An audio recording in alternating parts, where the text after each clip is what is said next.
Hola! This is Deaf to False Music, bringing you honest music reviews from the hills of eastern Kentucky, blah blah blah, woof woof. And we are going to do another track review.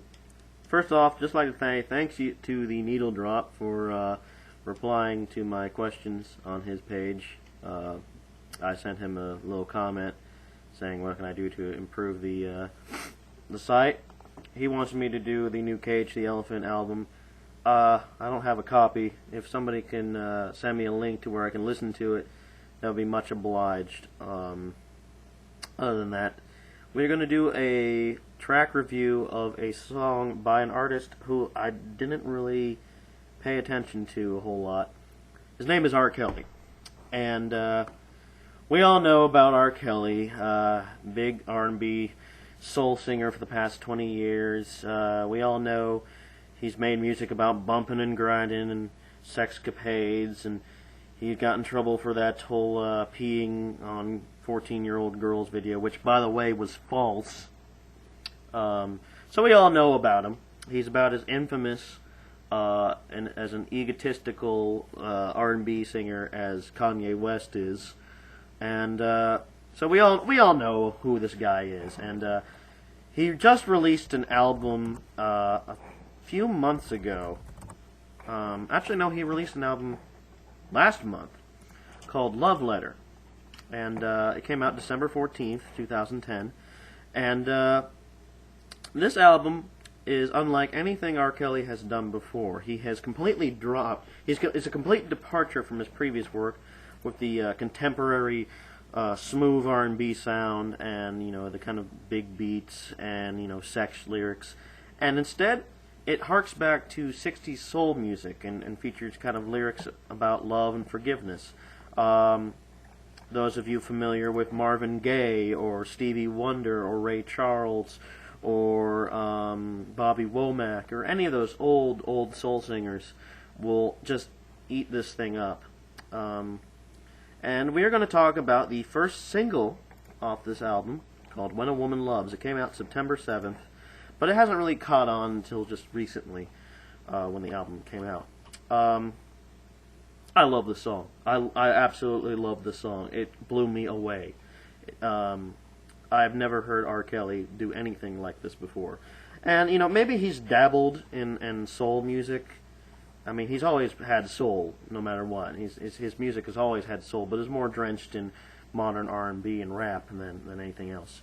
But this is just classic, late 50s, early 60s soul music, big sounding horns, tinkering keyboards, little guitar splat arpeggios, and of course the extremely soulful voice of R. Kelly. And this is like something that, I don't know, Dozier Holland would have written back in the 60s, the songwriting team who did Don't Do It and a lot of other hits for Marvin Gaye. This is just straight up 60s soul, no doubt about it. I mean, this is something out of the Smokey Robinson and Marvin Gaye era. So I just love the build-up. I love the how slow and waltzy the voice is, and I love the little homages to old soul singers that R. Kelly puts in his voice. Certain phrasings he does, she gave her life to me. I mean, that's something like Frankie Valli would do. Or, some old 50s doo-wop band. Smokey Robinson in particular. And it just builds and builds until it gets to the bridge with the get down my, where basically R. Kelly's just getting down on his knees and begging this woman to love him. And the music just stops completely, and he goes ape shit with his voice, and it's just a fantastic track. I've not really paid a whole lot of attention to R. Kelly because I kind of dismissed him as one trick pony, but in this one he's kind of given his career a whole new spin, a whole new sheen, and I really like this new direction, and I really hope that. And I've also heard the other single called Love Is. It has K. Michelle. She's off of Driver Records. I guess she's a solo artist. I don't know. I don't really know a whole lot about her.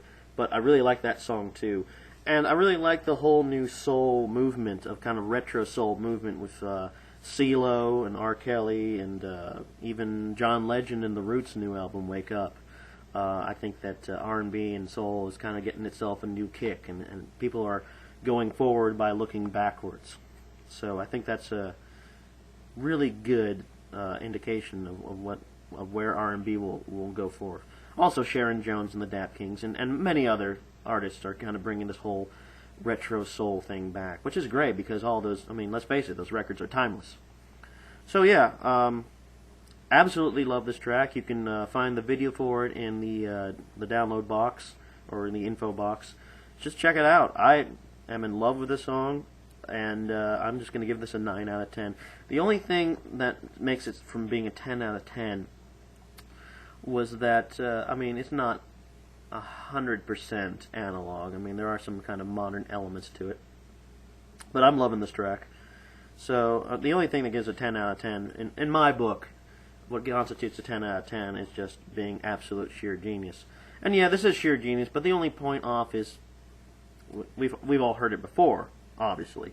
So, in order for something to be 10 out of 10 on this page, it have to be completely mind-blowing and original sounding to me. I've given a few 10s before. Actually, I don't think I have given a 10. But anyway, that's the review of R. Kelly's When a Woman Loves, and I will try to do a few more current reviews, but at the same time, I'm going to try to do a few more old-school album reviews. So, thank you all for listening, thank you all for supporting, and we are getting close to 10 subscribers. This is still in its infant stage, but spread the word. Let me know what you think, and thank you to the Needle Drop for commenting on my page. You all rock. This is Deaf to False Music. Later.